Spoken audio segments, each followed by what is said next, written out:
I really think this is an important thing, because I've often thought, I spent a lot of time thinking about Hitler, and I was thinking, well, how do you get into a state like that, you know? And you think, well, he's a dictator and he led his people down a bad path. It's like, that's not right. That is not what happened. They had a conspiracy together and went down a bad path. Now, think about it this way. If one person thinks something about you, it's like, whatever, right? But if 5 people tell you that, well, what? Then to start not taking that seriously is kind of narcissistic, right? And if it isn't 5, let's say it's 15 people tell you the same thing or act the same way towards you. It's like, probably you should clue in. Well, what if you're a politician and you're trying out a bunch of different ideas, and you're good at interacting with the crowd, you're charismatic, you watch the crowd, but you're not necessarily all that articulate, you don't have your values all straightened out, but you're kind of angry too. And maybe that's because you spent a bunch of time in World War I in the trenches, which was like no joke, and all your friends got blown up. And then you were unemployed, and then you tried to be an artist, and that didn't work out, even though you were moderately talented. And then maybe the economy fell apart completely on you, hyperinflation. And then maybe there was a communist menace coming in from the East, and there genuinely was. And so you're not the world's happiest clam at that point. And you're talking to people who aren't that happy either, because they were also badly defeated in World War I, and then they had a terrible treaty they had to sign, and they lost part of their territory. And so the crowd's not happy, and neither are you, and there's reason for it. And so you start talking to them. You don't know what you're upset about, and neither does the crowd. So you start to articulate some things about why you might be upset. And some of them fall flat, but you're paying attention to the crowd. So you stop saying those things. And some of the things make the crowd really wake up and listen. And so you start saying more of those things, right? It's an unconscious dialectic between you and the crowd. It's mediated by consciousness, but it's not like you're sitting there saying, although you might be, I'm going to tell this crowd more what it wants to hear. It's more sophisticated than that. And so you do that 1,000 times, and you do that to ever increasing crowds. And the crowd really starts to go mad. And they basically tell you that you're the savior of the nation. It's like, how many bloody people have to tell you that before you start to believe it?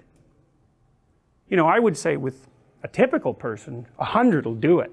That'll get you going, man. If 100 people tell you specifically why you're special, you're going to be thinking, even if you're kind of humble to begin with, you're going to be thinking, geez, there's got to be something to this, man.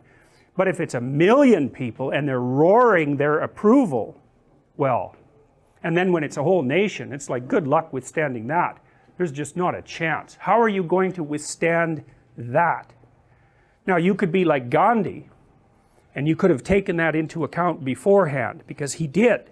He read Tolstoy, by the way. He was a student of Tolstoy, and it's very interesting, because Tolstoy was the person who developed the techniques of nonviolence that Gandhi used. And Tolstoy was also a deeply religious writer, apart from his novels, which are not, I wouldn't say, really in the religious category, although they're profound. Tolstoy stressed humility with nonviolence. He really stressed it, and that's what Gandhi took to heart. So he lived a very, very, very, very simple, bare bones, ascetic life.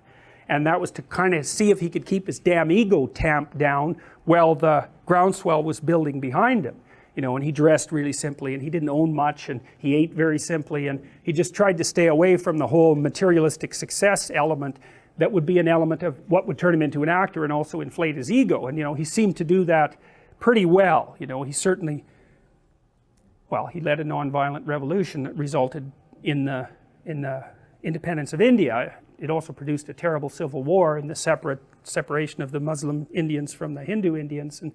But I don't think you can precisely lay that at the feet of Gandhi, right? But what I'm saying is that you have to be an extraordinary person, you have to be extraordinarily wise, and you have to take ridiculous precautions if you're going to put yourself in the public sphere like that and expose yourself to that kind of adulation without becoming a puppet of the crowd. And that's what happened to Hitler. I mean, it's not like he wasn't also a conscious manipulator and surrounded himself by people who were propagandists and all of that. So there was a conscious element, but you got to think these things through and see how that dialectic develops. Like, he learned how to appeal to the darkest fantasies of the crowd. He was really, really good at it. And that was a dialectic process, right? The crowd told him what they wanted to hear, and the crowd's a mob at that point. So I don't have to take responsibility for the fact that I'm screaming my approval when I'm surrounded by 1 million people.